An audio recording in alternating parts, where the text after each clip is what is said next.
Infinix Zero Ultra 5G rencananya akan dirilis sekitar bulan September 2022.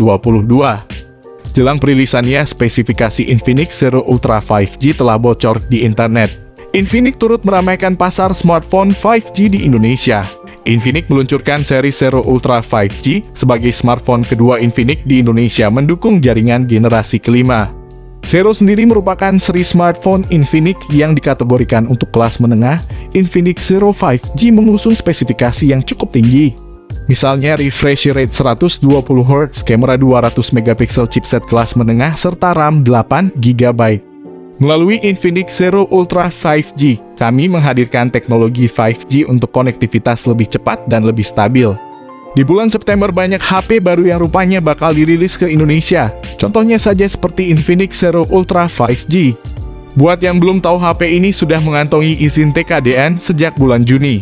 Dan juga sudah mengantongi izin SDPPI sejak Juli bulan lalu.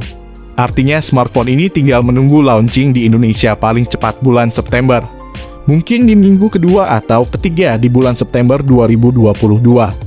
Perlu diketahui juga bahwa perangkat ini merupakan suksesor dari generasi sebelumnya, yakni Zero 5G yang sebelumnya telah dirilis di Indonesia pada beberapa bulan lalu. Tahun ini juga pihak Infinix Indonesia sudah mempersiapkan amunisi terbaru mereka dengan perilisan terbaru series Infinix Zero Ultra 5G di Indonesia. Sementara untuk series flagship Infinix Zero Ultra bakal melakukan debutnya di pasar global terlebih dahulu. Sehabis itu akan masuk pasar Indonesia, malah bisa jadi debut globalnya di Indonesia terlebih dahulu. Lalu bagaimana dengan spesifikasi dan fitur-fitur lainnya? Kali ini saya akan membahasnya secara lebih detail soal Infinix Zero Ultra yang lagi dinantikan masyarakat Indonesia. Infinix secara model, harga, dan performa memang bisa mengombinasikannya dengan menarik. Bahkan di atas kertas, Infinix menawarkan beberapa kelebihan spek di beberapa tipe produk dengan harga yang mirip atau sama dengan Xiaomi atau Realme.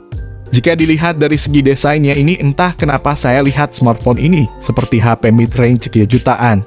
Yang bentukan kameranya terlihat seperti HP Realme C35 dan juga Poco X4 GT. Sayangnya guys, bodi ponsel ini sepenuhnya masih berbahan plastik aja. Sangat wajar di harga yang segini, ponsel masih menggunakan bahan bodi plastik bukan kaca. Bergerak pada sektor pertama, kami akan menyajikan detail sektor layar pada spesifikasi Infinix Zero Ultra. Mengingat sektor ini memang menjadi bagian vital penjamin kualitas visualisasinya. Terkait atas kecanggihannya dari sisi visual layarnya tersebut, sudah bisa dipastikan bahwa Infinix memang tak ingin mengecewakan para penggunanya. Seperti soal konsep layarnya yang memang dibawa oleh Infinix Zero Ultra ini, di mana ukuran layarnya terbilang sangat luas 6,7 inci, dan didukung panel AMOLED Curve berkecepatan layar 120Hz. Sementara itu, mengacu atas performanya sendiri, kami akan menilik dapur pacu yang diusung oleh spesifikasi Infinix Zero Ultra ini. Pasalnya, sektor ini diklaim bakal membawa beberapa komponen kekinian sebagai penunjang kinerjanya agar jauh lebih maksimal. Mengenai soal komponen ini, tak perlu diragukan lagi bahwa akan ada beberapa hardware yang disematkan dengan bekalan kemampuan performa gahar di kelasnya. Antara lain yakni chipsetnya yang mana pada Infinix Zero Ultra sendiri sudah mengandalkan chipset buatan MediaTek yakni Dimensity 930. Entah kenapa Infinix tidak kepikiran untuk memakai chipset Dimensity 930 aja, padahal chipset tersebut sudah dirilis dan belum ada yang memakai chipset HP tersebut. Perlu diketahui, pendahulunya saja Zero 5G sudah pakai chipset Dimensity 900, jadi ada kemungkinan besar smartphone ini akan mengalami upgrade signifikan memakai Dimensity 920 5G. Chipset Dimensity 920 diklaim mampu memberikan pengalaman tanpa batas dengan layanan data cepat dari kedua koneksi. Walaupun begitu, chipset HP ini lebih baik dari versi Infinix Zero 5G yang ada di Indonesia.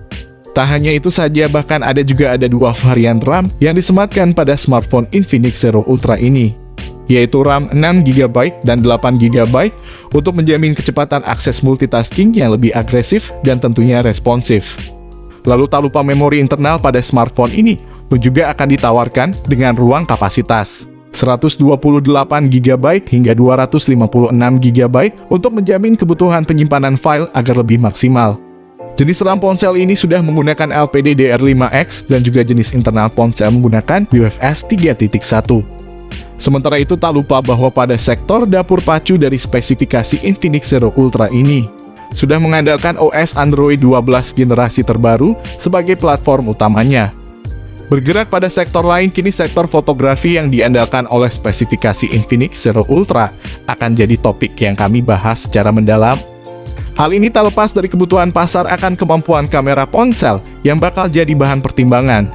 Maka dari itu tak bisa dihindari bahwa Infinix pun bakal menerapkan teknologi kamera handal untuk menjamin hasil fotografi agar lebih kekinian dan modern. Lalu guna mencapai hasil maksimal, maka dalam Infinix Zero Ultra sendiri akan mengandalkan 3 kamera belakang sekaligus, di mana masing-masing kamera memiliki tingkat resolusi 200 megapiksel sensor Samsung terbaru, serta ada ultra wide 13 megapiksel dan telefoto yang resolusinya belum diketahui. Selain daripada itu, Infinix Zero Ultra pun juga sudah membawa satu kamera depan 16 megapiksel atau bisa jadi 32 megapiksel untuk memberikan jaminan foto selfie secara lebih berkualitas dan tampak jauh lebih menarik. Jadi tak bisa kita ragukan lagi jika lini pemotretan pada spesifikasi Infinix Zero Ultra ini bakal jadi sektor yang sangat diandalkan sekaligus sebagai senjata utama untuk menyaingi para kompetitornya. Menariknya nih guys, smartphone ini sudah support perekaman video sampai 4K pada 30 fps aja. Jenis perekaman ponsel ini sama seperti Infinix Zero Ultra yang ada di Indonesia. Selain soal itu, tak lupa pula bahwa Infinix Zero Ultra sendiri bakal menyematkan slot dual SIM card guna mempermudah akses komunikasi antar pengguna. Di samping itu ada pula fitur koneksi lain yang disematkan di antaranya, yakni koneksi NFC, virtual RAM up to 13 GB, Bluetooth 5.2, USB Type-C, dual speaker stereo teknologi, dan tentunya fingerprint in display. Sayang beribu sayang guys, ponsel ini sudah menghilangkan lubang jack audio 3,5 mm. Jadi ketika kalian ingin mendengarkan lagu dengan headset kabel harus membeli konverter tambahan lagi. Baterai pada spesifikasi Infinix Zero Ultra pun juga bakal turut kami ulas secara detail dan mendalam. Karena sektor baterai di sini memegang peran penting dalam menjamin kebutuhan suplai dayanya. Selain itu perlu untuk diketahui juga bahwa pada baterai Infinix Zero Ultra sendiri juga hadir dengan dukungan kapasitas daya besar hingga 4500 mAh pengisian daya cepat 180 Watt. Selanjutnya kini kita akan membahas tentang harga Infinix Zero Ultra bersamaan dengan pembahasan tentang harga ponsel ini. Sayangnya hingga informasi ini diberikan belum ada harga yang pas dan sesuai dengan smartphone ini. Tapi kami meyakini smartphone ini akan dijual lebih mahal dari series Note. Tapi banyak yang memprediksi smartphone ini pasti akan dihargai sekitar 4-5 jutaan rupiah saja. Karena smartphone ini speknya sudah lumayan bagus dibanding sebelumnya. Sementara untuk saat ini ponsel akan diperkenalkan di global, mungkin pasar Indonesia bisa jadi rilis juga bersamaan dengan pasar global. Jika masuk pasar Indonesia, kemungkinan harganya bisa lebih murah dibandingkan pasar global. Kami berharap cuma dihargai 4 jutaan rupiah saja. Akan tetapi tak menutup kemungkinan juga bahwa harga smartphone Infinix ini nantinya bisa berubah sewaktu-waktu. Oke, mungkin segitu dulu pembahasan dari kami mengenai smartphone baru dari Infinix, yakni Infinix Zero Ultra. Oke, di sini kami pamit, sampai berjumpa kembali di kesempatan selanjutnya.